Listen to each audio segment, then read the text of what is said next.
আমি বয়ান করতেছিলাম ফল এবং ফসলের যাকাত, যাকে ওশর বলা হয়। আল্লাহ তাআলা বানাইয়া দিলেন যাকাত, আর শয়তান বানাইল হলো সুদ। সুদ আর যাকাতের মধ্যে পার্থক্য কি? সুদ হলো গরিবদের কাছ থেকে নাও, ধনীদেরকে দাও, ধনীদের পেট আরো মোটা বানাইয়া দাও।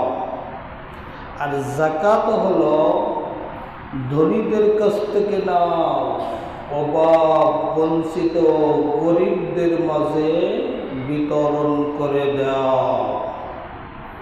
আল্লাহ তাআলা চান না যে সম্পদ খালি ধনীদের মধ্যে পুঞ্জীভূত থাক। কাইলা ইয়াকুনা দুলাতাম বাইনাল আগনিয়াই মিনকুম। আল্লাহ চান না সম্পদ খালি ধনীদের মাঝে পুঞ্জীভূত থাক আর গরিব মানুষগুলো না খেয়ে থাকুক, এটা আল্লাহ চান না। এই জন্য ধনীদের সম্পদের মধ্যে গরিবদের হক রয়েছে। আল্লাহ তাআলা চান যে এই ধনীদের সম্পদগুলার যাকাত, ফিতরা, মান্নত, ওশর, ফিদিয়া ইত্যাদির মাধ্যমে গরিবদের কাছে পৌঁছিয়া যায়। সুবহানাল্লাহ।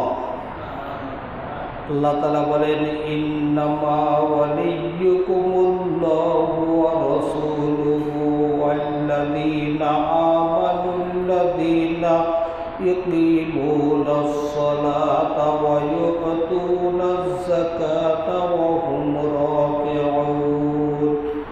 আল্লাহ বলেন, তোমাদের বন্ধু হলো এক নম্বরে আল্লাহ, দুই নম্বরে আল্লাহর রসূল, তিন নম্বরে ওই সমস্ত ইমানদার ব্যক্তি যারা নামাজ কায়েম করে, যাকাত আদায় করে, বিনয়ী, এরা হলো তোমাদের বন্ধু।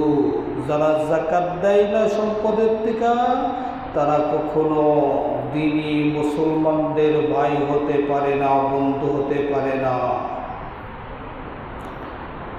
আল্লাহ তাআলা বলেন, ফাইন তাবু ওয়া আকামুস সালাতা ওয়া আতাবুজ যাকাতা ফাইখওয়ানুকুম ফিদ্দীন। যদি তারা তওবা করে, নামাজ কায়েম করে, যাকাত আদায় করে, তবে তারা তোমাদের দ্বীনি ভাই।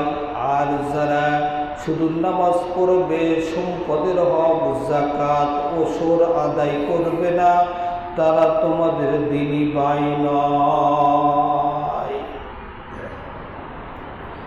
আল্লাযীনা লা ইউতুনাজ যাকাতা ওয়া হুম বিল আখিরাতি হুম কাফিরুন। যারা যাকাত আদায় করবে না, যারা যাকাত আদায় করে না, প্রকৃতপক্ষে তারা আখিরাত বিশ্বাস করে না। ইয়াউমা লা ইয়ানফাউ মালুন ওয়ালা বানুন। যেই যাকাতের টাকা না দিয়া, যাকাত আদায় না করে, সম্পদের মধ্যে হারামের মিশ্রণ করে সন্তানদের ভবিষ্যতের জন্য রেখে দেওয়া হয়।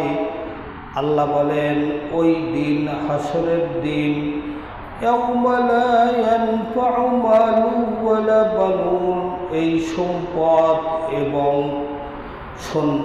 সন্ততি হাসরের ময়দানে কোনো উপকারে আসবে না। এই জন্য শয়তান দরিদ্রতার ভয় দেখায় যে যাকাত দিলে তুমি দরিদ্র হয়ে যাবে। আশ-শাইতানু ইয়াইদুকুমুল ফাকরা ওয়া ইয়া'মুরুকুম বিল ফাহশা। আর শয়তান তোমাদেরকে দরিদ্রের ভয় দেখায় আর অশ্লীলতার দিকে আহ্বান করে।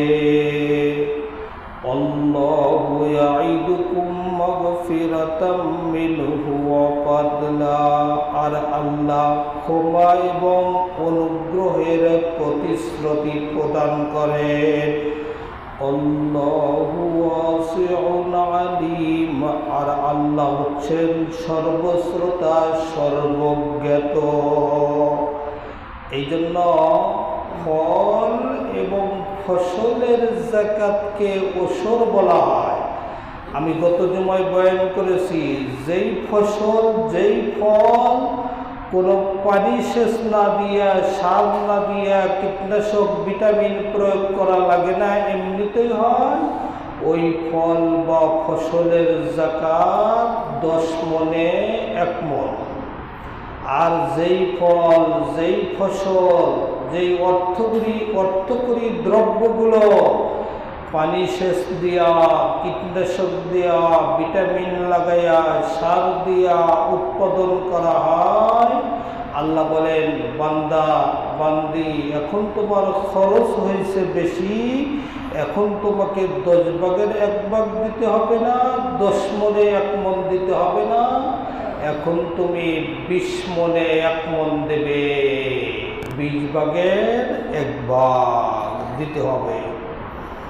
আর যদি এই সম্পদের হকগুলা আদায় করা না হয়, আল্লাহ বলেন, ইয়াউমা ইউহমা আলাইহা ফি নারি জাহান্নাম ফাতুকুয়া বিহা জিবাহুহুম ওয়া জুনুবুহুম ওয়া যুহুরুহুম হাযা মা কানাজতুম লিআনফুসিকুম ফাযুকু মা কুনতুম তাকনিজুন।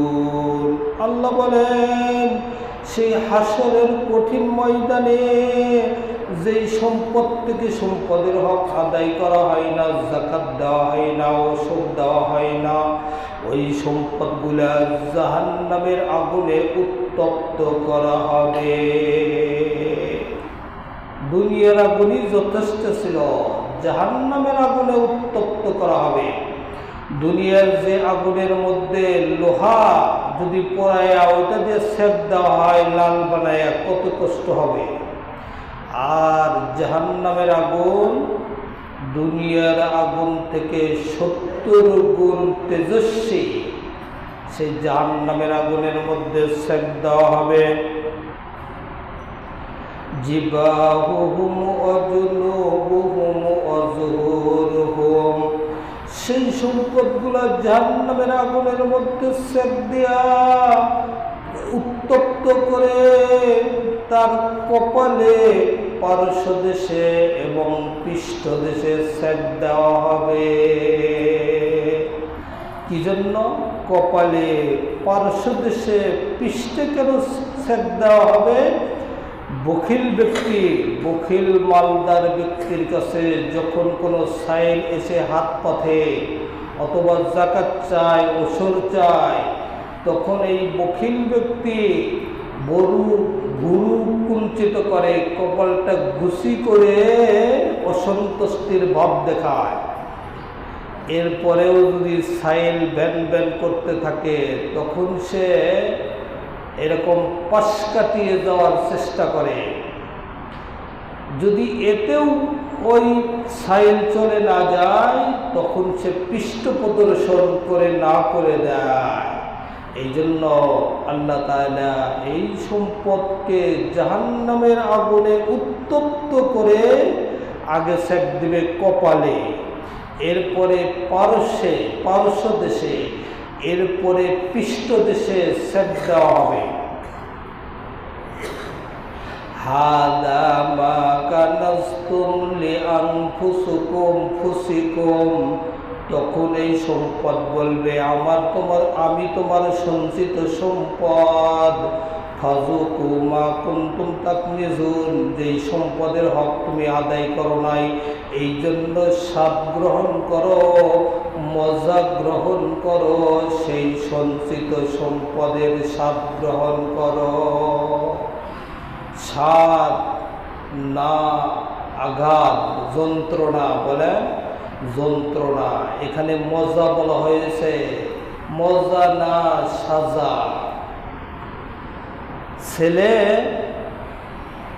মায়ের সাথে খুব দুষ্টামি করতেছে, মা পারতেছে না। তখন মা বলে, এই ছেলে, তুই যে দুষ্টামি করতেছস, তোর আব্বু আসলে বিচার দেব, এমন পেটন দেবে, তখন বুঝবি মজা।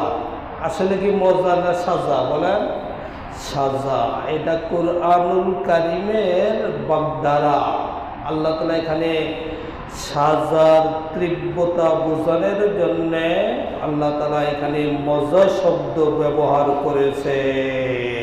মেরাজের রজনীতে নবীজি দেখেন যে একদল জাক্কুম, জাহান্নামের জাক্কুম ফল খাইতেছে, আর জাহান্নামের পাথরগুলো জীবজন্তুর ন্যায়, এরকম জানোয়ারের ন্যায় ভক্ষণ করিতেছে।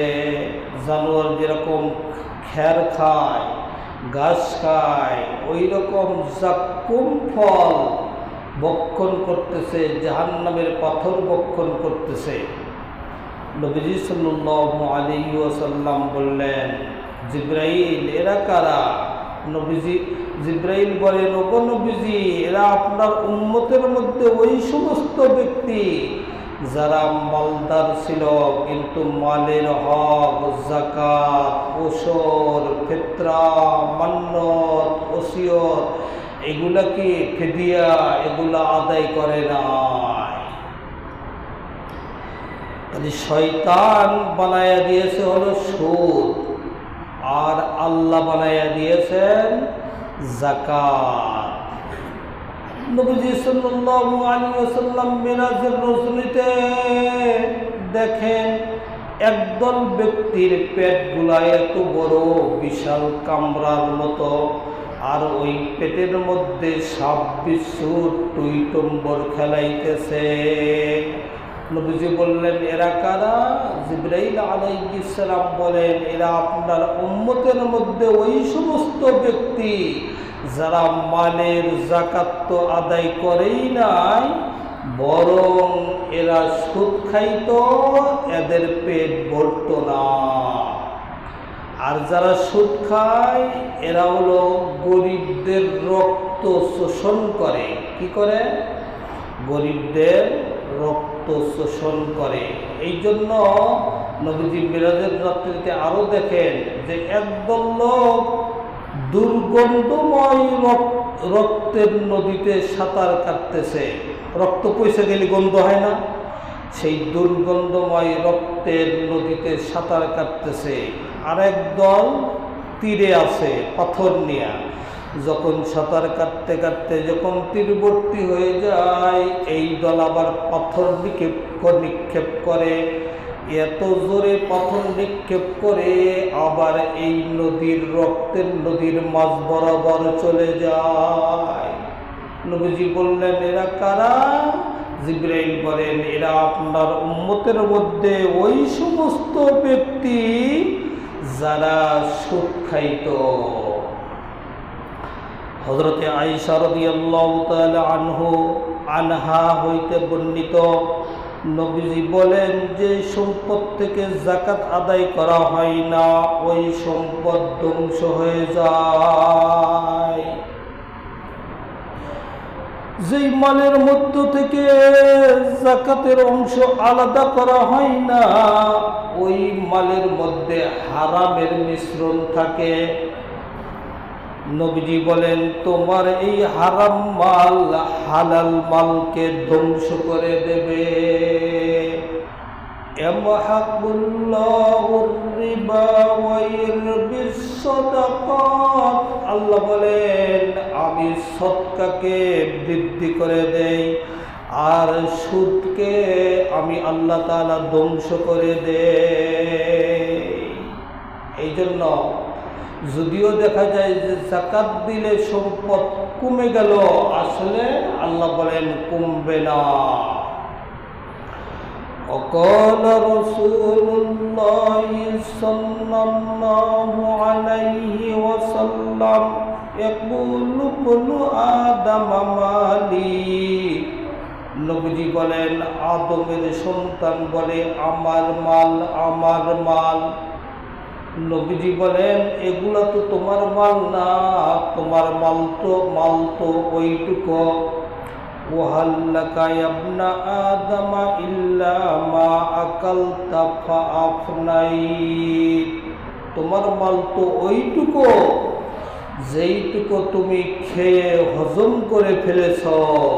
এক রাস্তা দিয়ে খাইছ, আর এক রাস্তা দিয়ে হজম করে বের করে দিয়েছ, এইটুকু হলো তোমার মাল। 2 নম্বরে আউলা বিস্তাফা আবলাই।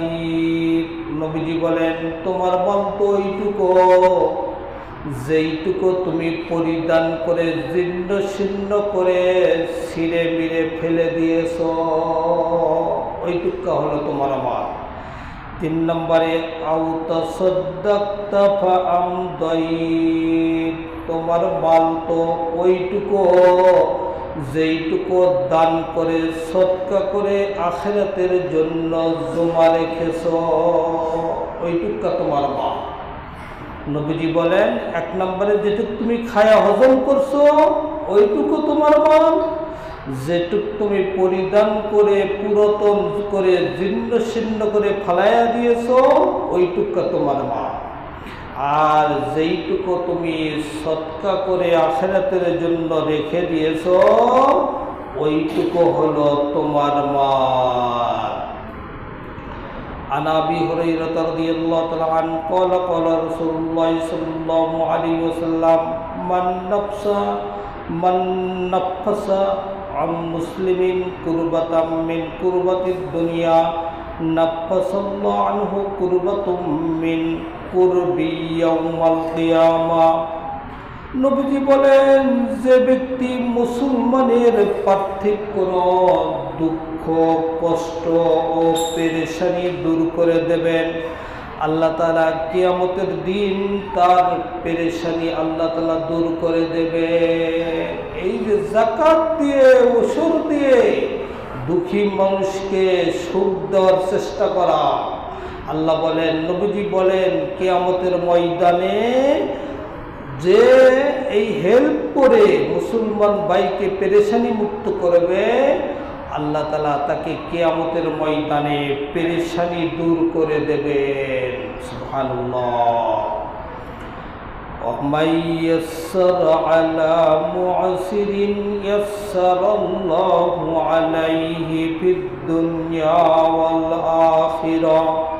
যে ব্যক্তি কোনো অভাবী মানুষের সচ্ছলতা এনে দেবে, যেরকম মনে করেন জাকাতের টাকা ওসরের মাল দিয়া একজন অভাবগ্রস্ত ব্যক্তিকে কর্মসংস্থানের ব্যবস্থা করে দেওয়া, একটা সেলাই মেশিন কিনে দেওয়া, একটু ব্যবসা করার পুঁজি দেওয়া, একটা কম্পিউটার প্রশিক্ষণ করাইয়া একটা কম্পিউটার কিনে দেওয়া, কর্মসংস্থানের ব্যবস্থা করে দেওয়া, বা এই জাকাতের টাকা দিয়া একটা প্রশিক্ষণ দিয়ে একটা ভ্যান গাড়ি কিনে দেওয়া, একটা মিশু গাড়ি কিনে দেওয়া। সে নবীজি বলেন, যে ব্যক্তি কোনো অভাবী মানুষের সচ্ছলতা এনে দেবে, আল্লাহ তাআলা তার দুনিয়া ও আখিরাতের বিষয়ে আশায় সহজ করে দেবেন। সুবহানাল্লাহ। ومن ستر على مسلم ستر الله عليه في الدنيا والآخرة।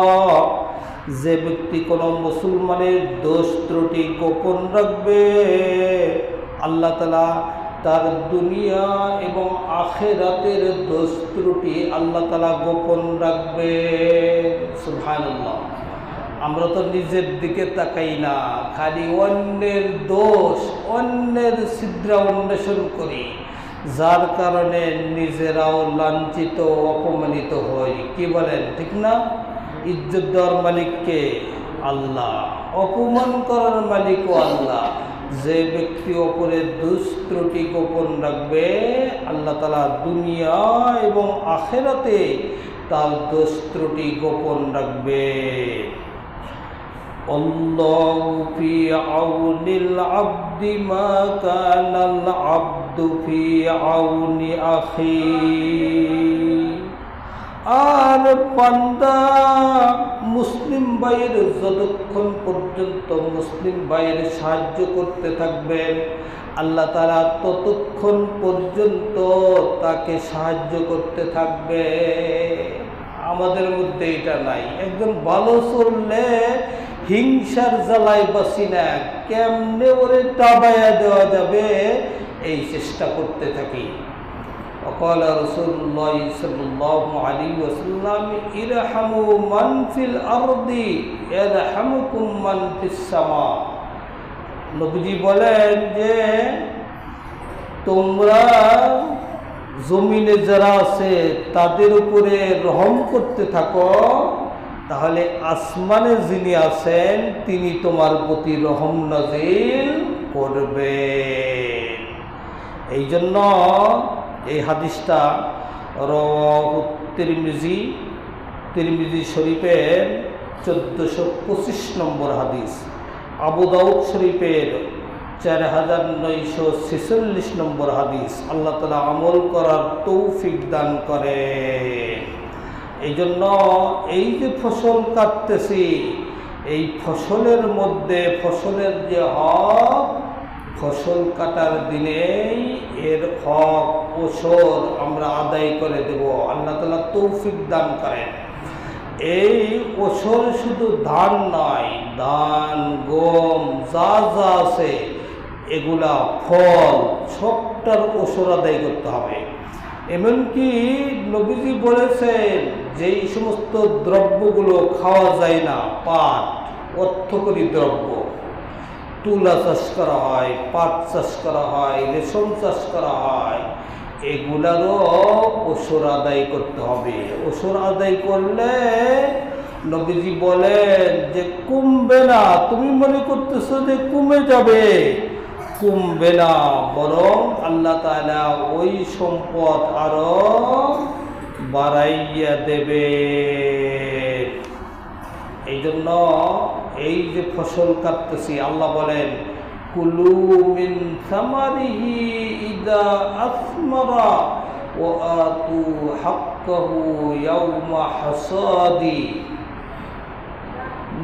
আল্লাহ তাআলা বলেন যে যেই দিন এই ফসল ফল পরিপক্ক হয়ে যায়, যেদিন তোমরা ফসল কাটবে, ফল গাছে থেকে নামাবে, কুলু মিন সামারিহি, তোমরা খাও, ওই ফল ফসল খাও, ও আতুহু হাক্কাহু ইয়াওমা হাসাদি, ওই ফসল কাটার দিনে এই ফসলের হকটা, আল্লাহর যে হক, এটা আদায় করে দাও। সাবেত ইবনে কায়েসের 500 খেজুর গাছ ছিল। এই 500 খেজুর গাছ যেদিন খেজুর পাকছে, এই 500 খেজুর গাছের ফল সবগুলা নামায়া সব সৎকা করে দিয়েছে। আল্লাহ বলেন যে এই যেদিন ফসল কাটবে ওই দিন ফসলের হক আদায় করো, ওয়ালা তুসরিফু, কিন্তু অপচয় করবে না।